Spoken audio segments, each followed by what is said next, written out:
हम खड़े हों, इसलिए मैंने इस श्लोक में कहा है कि नरत्वमेवं नारायणमेव तमोजो। तुम नर हो और नारायण बनने की क्रिया। नारायण का मतलब है कि जहां लक्ष्मी स्वयं हाथ लेके सामने खड़ी रहती है और उसकी गर्ज होती है तो हमें हाथ देना चाहिए। हम लक्ष्मी के पीछे भागने वाले नहीं है, मैं उस क्रिया को नहीं करता। लक्ष्मी का स्थान नारायण के चरणों में होता है। वो शेष नाग पर लेटे रहते हैं, वो पांव दबाती रहती है। 1000 साल तक मैं ऐसे देखता आया हूं। वो लक्ष्मी है तो है, पर वह है चरणों में पैर दबा रही है। जब पैर दबाने की क्रिया तक नारायण कर सकता है तो तुम्हारे नियंत्रण में नहीं रह सकती। और जब तुम्हारे नियंत्रण में तो धन की कहां कमी है, समर्था की कहां कमी है, भौतिकता की कहां कमी है? क्योंकि तुमको मैं उस जगह खड़ा करना चाहता हूं कि तुम्हें उनकी क्षमता हो कि वह आपके गले में माला पहना सके, आप जो आज्ञा दें वो लक्ष्मी कर सके, वह समर्थता कहलाती है।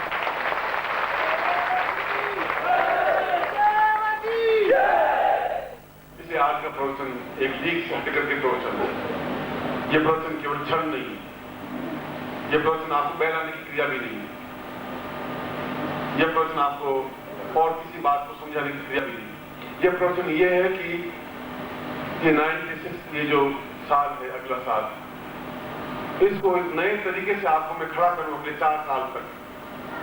संतोष नई शताब्दी स्टार्ट हो तो भौतिकता में डूबे हुए लोग होंगे, दुखी, तनावग्रस्त, परेशान, बंदूक की गोलियों की सांस लेने वाले, एक राइफल के नीचे मरने वाले, जगह जगह बम विस्फोट होने वाले और डब्बाली की तरह सैकड़ों बच्चे एकदम आग में झुलस जाने वाले। और तुम में से कोई एक भी ज्ञानवान दिव्य नेत्र वाला होता तो बता सकता कि ये 5 मिनट बाद यहाँ आग लगने वाली है, बच्चों को तुम निकाल सकते थे, 4 लोगों जान बचा सकते थे। तो तब होता जब आपके दिव्य नेत्र चक्षु जागृत होते तो। और अगर मैं चीखा चिल्लाए, हरियाणा के मुख्यमंत्री इस बात की गवाह, मगर मिले ही नहीं। मैं चीखूं चिल्लाऊं करूं तो मैं करूं किसको? और उस हादसे का दुख मुझे भी है। अनाथ बच्चे, छोटे बच्चे, किसी की मां मर गई, किसी का बाप मर गया, बच्चे झुलस गए, पता नहीं चला कौन सा बच्चा था, कहां था। आप सोचिए कि हम इस देश में कितने घटिया लोग हो गए हैं कि हमारे आंख में कतरा आंसू नहीं बहा। और मैं जोधपुर में था, दिल्ली में नहीं था, मैं दिल्ली से भी कम से कम 2000 किलोमीटर दूर था और सारी रात में टेलीफोन गनगनाता रहा और व्यक्ति यहाँ है। मैं कहा ये होने वाली घटना है, इसको बचाना है, मगर टेलीफोन न लगा, न वो मिल पाया और मैं उसकी बात कर रहा हूं जो यहाँ है। मगर ये तो उदाहरण है, मगर आप डब्बारी के पास रह सकते थे। ये उदाहरण दिया मैंने जीवन में यह ज्ञान कितना अधिक आवश्यक है। और यही नहीं, अभी तो ब्रह्मांड का मतलब खाली पृथ्वी नहीं, पाताल लोग, मृत्यु लोग, कैलाश लोग, ब्रह्म लोग, इंद्र लोग, अप्सरा लोग, जितने लोग हैं उन लोगों को भी यहाँ देख सकें, एहसास कर सकें, चेतना युक्त बन सकें, उतने ऊंचाई स्तर पर पहुंच सकें। वह ब्रह्मांड भेदन क्रिया है, वह ब्रह्मांड भेदन चेतना है। इसलिए मैंने कहा कि राजयोग दीक्षा इतना आसान प्रयोग नहीं है, आसान चिंतन नहीं है। जब तक आप तैयार नहीं हैं तब तक राजयोग कमजोर के हाथ में तलवार देने से भी काम नहीं चल सकता। वो खुद तलवार नीचे रख करके खड़ा हो जाएगा। मर्द आदमी की मुट्ठी में तलवार दी जाए तो शायद लोग काट करके खड़ा हो सकता है। उस मर्दानगी होनी चाहिए, ताकत होनी चाहिए, क्षमता होनी चाहिए, हौसला होना चाहिए, शरीर की तरफ दहाड़ने की क्रिया होनी चाहिए और कंठ में सरस्वती होनी चाहिए, जहां बोले तो सामने वाला एकदम मंत्र मुक्त की तरह रुक सके, हिलने की हिम्मत नहीं हो उसमें। इसलिए मैंने प्रवचन के प्रारंभ में कहा था कि ऐसे व्यक्ति के सामने मौत आंखें मिला नहीं सकती, हिमालय उसके सामने आ नहीं सकता, हिम्मत नहीं होती, क्योंकि वह उससे ऊंचा उठा हुआ होता है, उससे ऊंचाई के स्तर पर होता है। उसको मालूम होता है कि मेरी मृत्यु किस तारीख को कहां है, उस समय को मुझे कहां टालना है। लोग 2000 के आए साल प्राप्त कैसे कर लेते हैं? क्यों? ऋषि मुनि 100 साल, 200 साल, 300 साल जिंदा रहते हैं। उनको मालूम है इस तारीख को इतने बजे यहाँ मेरी घटना घटेगी, उस समय को आप हट जाइए। मैं सड़क के बीच में खड़ा हूँ, कार दौड़ती हुई आ रही है, मुझे केवल 5 किलोमीटर सरकना है, बस इतना ही करना है। 5 मिनट कार निकल गई और एक मौत 5 मिनट निकल गई और वापस आके बीच में खड़ा हो गया। और 1 सेकंड का काम था, और 1 सेकंड मुझे मालूम पड़ गया कि कार आ रही है, मुझे कुचलती हुई चली जाएगी, उस काल को पकड़ने की क्रिया में हटा 10 मिनट के लिए हटा और मौत पास में निकल गई। अगली मौत 2-3 साल बाद आएगी जो अपने आप पहले मालूम पड़ जाएगी। इस प्रकार से आदमी मृत्यु को प्राप्त हो ही नहीं सकता और बुढ़ापे को भी प्राप्त नहीं हो सकता यदि उसको कायाकल्प के ज्ञान हो जाता है। तो कायाकल्प भी अपने आप में ब्रह्मांड वेदन और राजयोग का एक सम्मिलित स्वरूप है। मैंने कहा कि हाथ और पांव और शरीर और पेट आंख सब मिलकर के एक शरीर है। खाली हाथ नाम की सीमाड़ी नहीं है, खाली पांव भी नाम की सीमाड़ी नहीं है, ये सारी चीज मिलकर के एक नाम की सीमाड़ी है। ये सब कुछ चीज मिलने पर एक अपने आप में आप उस नर से नारायण होने बनने की क्रिया है, वो अपने आप में राजयोग। कल आप अभी महीने भर बाद आप मुझे वापस मिलेंगे, शिवरात्रि होगी बनारस में, आप वापस मिलेंगे। बनारस नहीं मिलेंगे तो होली होगी, जो तुम्हें आप दौड़ते हुए आएंगे, रुक ही नहीं सकते, संभव नहीं।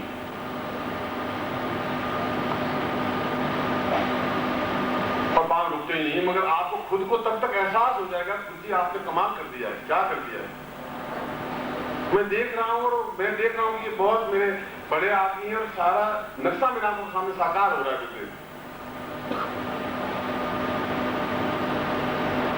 यह चीज अपने आप में पार्थ है राजयोग। यह चीज है अपने आप में नर से नारायण बनने की क्रिया। यह चीज है जमीन से ऊपर उठ के आकाश को छूने की क्रिया। यह चीज है अपने आप में अद्वितीय युग पुरुष होने की क्रिया। और अगर मुझे तो आप कभी पहचानेंगे, कोई जरूर नहीं है कि आज पहचाने, 2 साल बाद पहचानेंगे, 10 साल बाद पहचानेंगे, 20 साल बाद पहचानेंगे, मगर बनना एक अलग चीज है। बना देना बहुत ज्यादा कठिन है और बनाने की क्रिया कर रहा हूं, बनने की क्रिया नहीं, बना तो बहुत हूं, उसकी चिंता नहीं।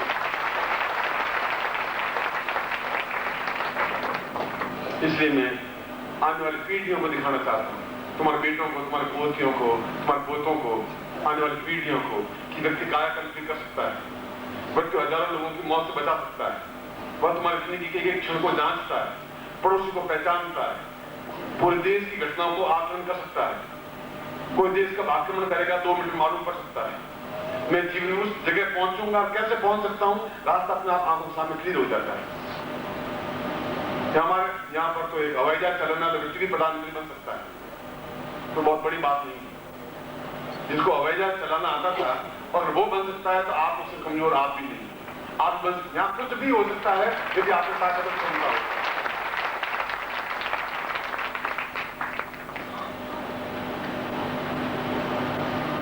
इसलिए हम प्रत्येक क्षण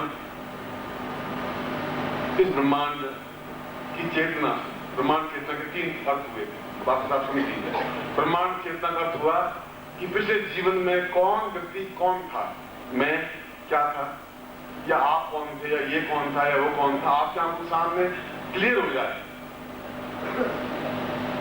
और इस जीवन में मुझे दुख मिल रहा है, तो कारण क्या, रीजन क्या, क्यों मेरा बेटा नहीं हो रहा है? डॉक्टर कह रहे हैं कि बार मेडिकल फिट और संतान नहीं हो रही, रीजन क्या है? और रीजन आपको पिछला जीवन देखने पर मालूम हो पाएगा। ये गुरुदेव कह रहे हैं कि मैं तुम्हारा गुरु था, क्या थे, ये आपको मालूम हो जाएगा। मैं क्या था, ये मेरी पत्नी के बीच में लड़ाई झगड़े हैं, रीजन क्या है, ये आपको मालूम हो जाएगा। एक बात। दूसरी बात, ब्रह्मांड वेदन का तात्पर्य है कि आने वाले समय में क्या घटनाएं घट सकती हैं, कहां क्या हो सकता है। पुरुष को और राष्ट्र को और संसार को, तीनों को देख लेने की क्रिया है, उसको ब्रह्मांड कहते हैं। और चौथी बात यह कि हम अपने जीवन में अपने आप में पूर्ण रूप से एक पुरुष से अद्वितीय युग पुरुष बन सके, एक इस ऊंचाई तक पहुंच सके जहां कायाकल्प कहा जाता है। कायाकल्प का मतलब ये नहीं कि तुम 17 साल के लड़के बन जाओगे। कायाकल्प का तात्पर्य है कि आप में उतनी ताकत, उतनी जवानी, उतना जोश, उतना पौरुष, उतनी सुंदरता, उतना यौवन, उतना उमंग, उतना वेग और पहाड़ को भी धक्का मार करके आगे बढ़ जाने की हिम्मत और हौसला तुम्हें पैदा हो, उसको कायाकल्प कहा जाता है। वह कायाकल्प तुम्हें पास होना चाहिए।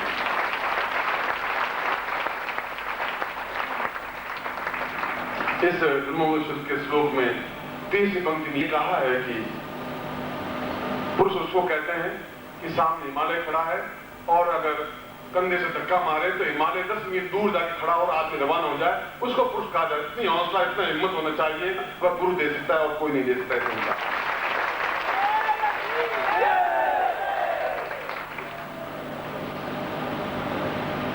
इसलिए इस जीवन की ये सारी क्रियाएं, मैं ऐसा भी नहीं चाहता हूं कि आपको मैं कहूं कि आपको 2 लाख मंत्र जाप करने हैं तब ये बच्चे ऐसा होगा। मैं ऐसा भी नहीं कहूंगा। मैं आप कह रहा हूं आप ग्रस्त में रहिए, मगर एक सामान्य श्रेणी के स्तर में मत रहिए। शेर की तरह रहिए, समर्थतापूर्ण जीवन जिए। क्यों हमारे पास कार नहीं है? होनी चाहिए, हमारे पास कार होनी चाहिए। क्यों हम साइकिल को पिक्चर ठीक कराएं? क्यों गरीबी में रहें? क्यों रोगग्रस्त रहें? क्यों अभावग्रस्त रहें?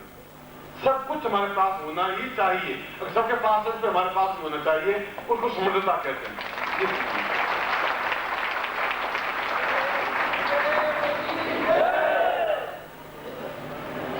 और आप कहते हैं कि ऐसा कैसे हो सकता है? कार कैसे आ सकती है? यहाँ तो खाने के लिए माटा नहीं है, तो कार कैसे आ सकती है?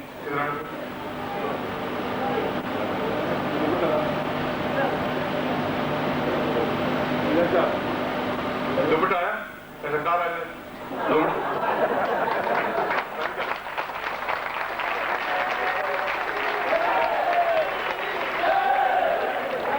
150 रुपए का दुपट्टा है, 1 सेकंड में लिया है और इस व्यक्ति से कोई परिचय नहीं मिला, किसने मुझे जिंदगी में देखा नहीं देखा। ऐसे कार आ सकती है, ऐसे लक्ष्मी आ सकती है, ऐसा धन आ सकता है। किस तरीका से आ सकता है? किस तरीका?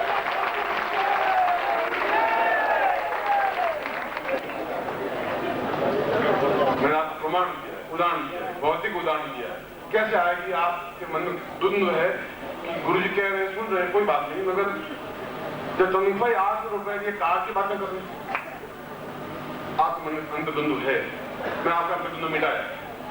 जिनके पास करोड़ों रुपए हैं तो अपना आप आ जाएगा, क्योंकि आप उसके जीवन की जब नक्शा खींचेंगे, जब आपकी समस्याओं को सॉल्व करेंगे, जब आप उनकी जो बाधाएं, उनकी अड़चनों को दूर करेंगे, तो अपने आप वो आपकी सेवा करेगा, आपकी सहायता करेगा, आप सहयोग देगा। क्योंकि ये व्यक्ति मेरे बहुत काम का है, उसके माइंड में क्लियर हो जाएगा, ये व्यक्ति मेरे काम का है, ये व्यक्ति मुझे समस्याओं से मिटा सकता है, ये मेरे इस मुकदमों से दूर कर सकता है, ये व्यक्ति कर सकता है। यह स्थिति तब आ सकती है जब आपके पास आत्मविश्वास हो। मैं इनमें से किसी को ढूंढ सकता था, इसको ढूंढा, इसको ढूंढ सकता था, तुम्हें बोल सकता था, और तुम में से कोई मना कर ही नहीं सकता, क्योंकि मुझे आत्मविश्वास है कि मना करने की हिम्मत नहीं इसमें, ये चाहे मना नहीं कर सकता। मैं कहूंगा तुम कपड़े खोल रहे हैं, 2 मिनट लगेंगे, इसको खोल के देने ही पड़ेंगे, इसको जगमा के देने पड़ेंगे, क्यों मुझे मालूम है कि मेरे पास हौसला हिम्मत है और मैं इसकी सेवा सहायता कर सकता हूँ। ये मुझे ताकत है। अगर मैं 1 कपड़ा भी लूंगा तो 500 कपड़े देने की ताकत रखता हूँ वापिस, इतनी क्षमता रखता हूँ।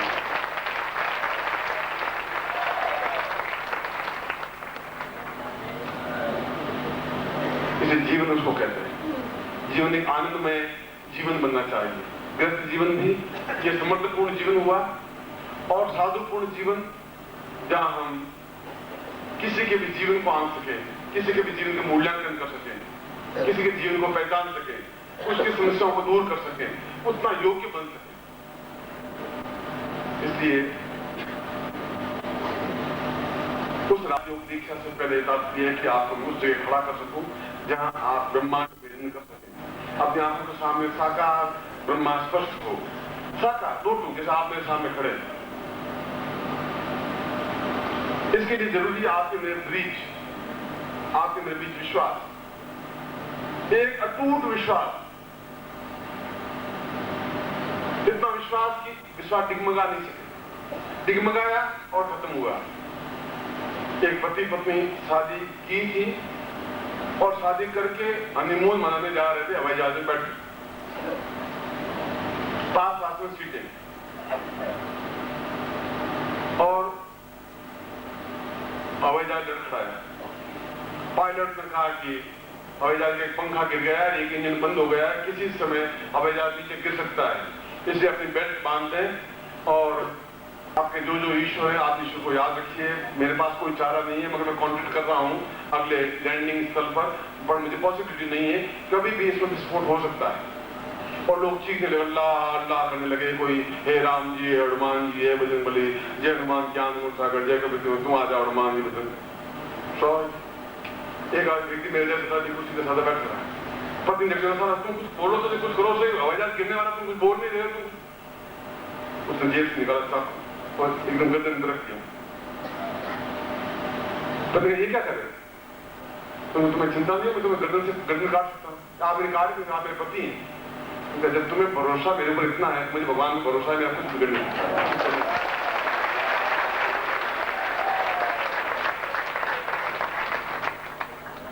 विश्वास होना चाहिए, पत्नी को भरोसा है कि मैं गर्दन नहीं काट सकता, चाहे कुछ भी करे, गर्दन में तलवार रख दे।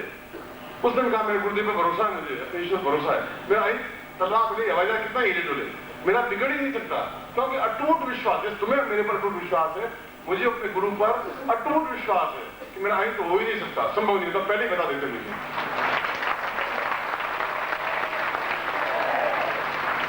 ये ज्ञान तब प्राप्त हो सकता है जब आपसे मेरे ऊपर अटूट विश्वास हो और मुझे भी आपसे अटूट विश्वास हो। उसमें छल नहीं हो, उसमें झूठ नहीं हो, उसमें धोखा नहीं हो। और हमारे बीच में धोखा जैसे कोई शब्द है ही नहीं, छल जैसा कोई शब्द है ही नहीं।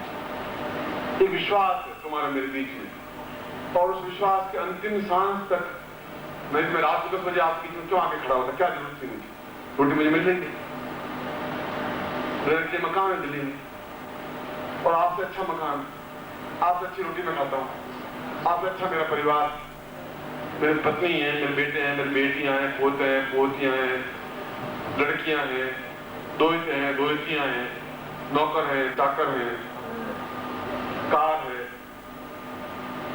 तो मुझे रात को 10 बजे आपके बीच में चीखने की मुझे क्या जरूरत थी? इसलिए जरूरत थी कि मैं आने वाली पीढ़ियों को ये दिखा देना चाहता हूं कि मैं शिष्य है, अपने आप में एबनॉर्मल शिष्य है, ये दिखाना मुझे जरूरी है संसार को।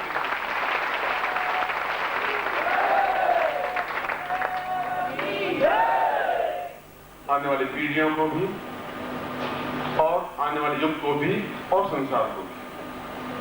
इसलिए मैं इसके बाद में 2-3 बातें हो गई हैं। एक तो कुछ लोग गुरु दीक्षा ले रहे हैं, जिन्होंने मुझे लिख के दिया है कि गुरु दीक्षा लेनी है। कुछ लोग विशेष दीक्षा ले रहे हैं और वह भी जरूरी है। साधु बनने का ये नहीं है कि घर को हम आग लगा दें। जो आपकी बाधाएं अड़चने हैं वो विशेष दीक्षा है। गुरु दीक्षा लेनी है। फिर जिन लोगों ने मुझे जो स्लिप दी है कि मुझे विशेष दीक्षा लेनी है, अपनी अपनी जो भी प्रॉब्लम्स है, प्रॉब्लम तो बाद में भी मुझे भी रहती है, मुझे प्रॉब्लम मुझे भी रहती है। मैं साधु हो गया तो साधु को प्रॉब्लम रहती है कि आज कोई शिष्य आया ही नहीं, शाम हो गई, सारा कोई लाया ही नहीं, क्या हुआ? गाँव वालों ने कहा था शाम को भोजन पहुंचा देंगे, अब तो 7 बजे में सारा गाँव वाले गए हैं, सर प्रॉब्लम उनको भी रहती है, तो पेट में रोटी उसको भी जरूरत है। इसलिए प्रॉब्लम तो जीवन में आएगी, मगर हम कैसे निराकरण करें? तो प्रॉब्लम उलझे हुए रहेंगे तो ये कुछ नहीं सीख पाएंगे। आप गर्दन में बात में फिर प्रॉब्लम उलझ जाएंगे। और मैं आपको उलझन से मिटाना चाहता हूँ, हटाना चाहता हूँ। उस उलझन को हटाने की क्रिया को विशेष दीक्षा करें और मिटे। मैंने कहा मिटने के लिए तुम्हारा मेरा विश्वास जरूरी है, यही बात है। मुझे तुम पर पूरा भरोसा होना चाहिए। एक हाथ पकड़ो, चलो चल मेरे साथ। तुम ये नहीं पूछो कहाँ गुरु जी, ये पूछा तो फिर विश्वास दिख गया करें। ये होना चाहिए विश्वास, वह है। मैं कहीं गलत ले जा नहीं सकता आपको।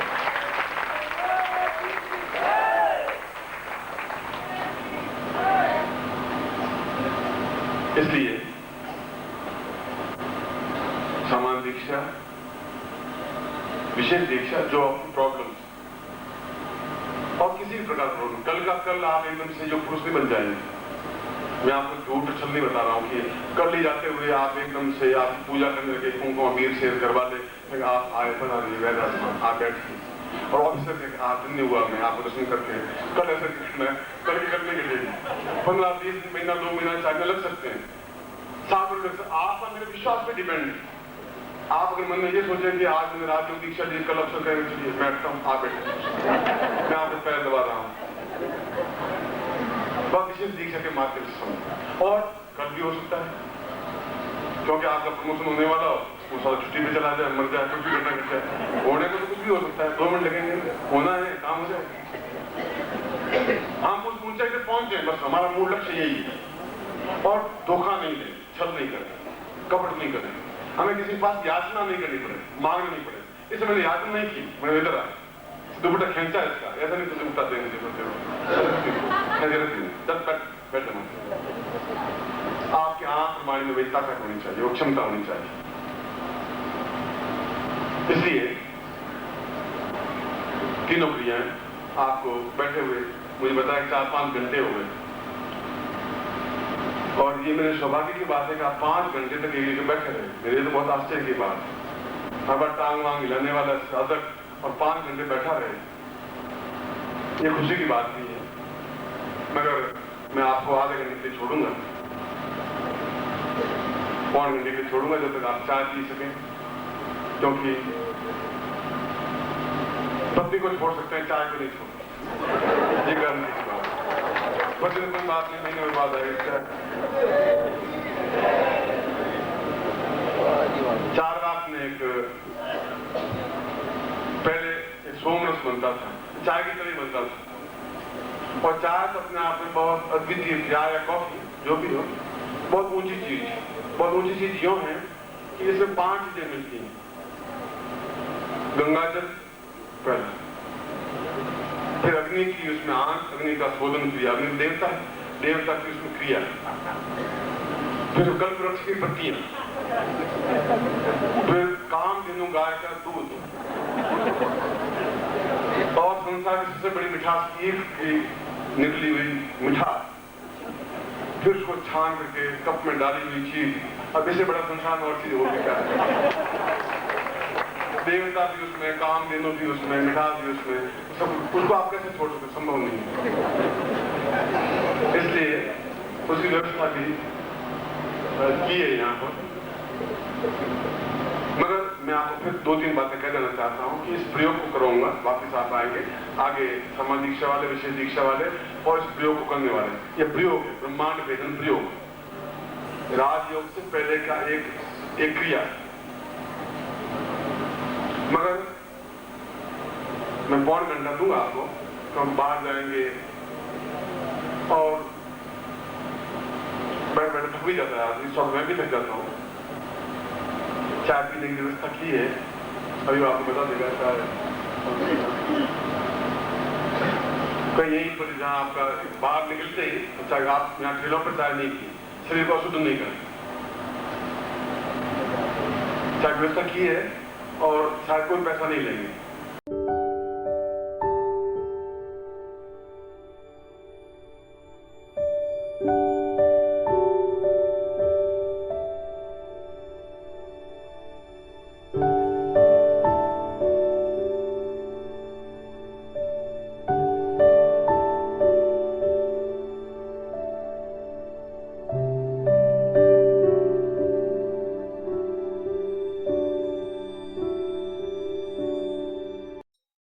ओम परमतत्वाय नारायणाय गुरुभ्यो नमः।